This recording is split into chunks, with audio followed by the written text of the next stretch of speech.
আসসালামু আলাইকুম বন্ধুরা, আমার হাতে দেখতে পাচ্ছেন একটি 8 ট্রানজিস্টরের বোর্ড। 1 2 3 4 5 6 7 8, total 8 transistor.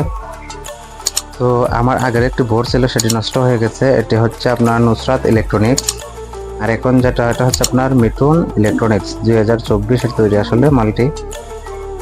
তো দেখতে শুনতে ভালোই দেখা যাচ্ছে, আসলে পারফরমেন্স কতটুকু পাবো জানি না, আশা করি খারাপ হবে না।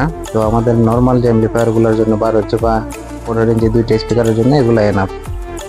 এত টাকা খরচ করে দাম এগুলো ব্যবহার করার কোনো প্রয়োজন নেই। অনেক ভালো সাউন্ড হয় এবং সুন্দর পারফরমেন্স পাওয়া যায়। তো আশা করি এটা থেকে ভালো ভালো কিছু পাবো। তো এই ট্রানজিস্টরগুলো আমি এটাতে সেট আপ করবো। এই 4টে 1943 এবং 4টে 5200। তো এই ট্রানজিস্টরগুলো সেট আপ করার পর আসলে দেখবো কতটুকু আমি আউটপুট পাই এবং কীরকম বাজে।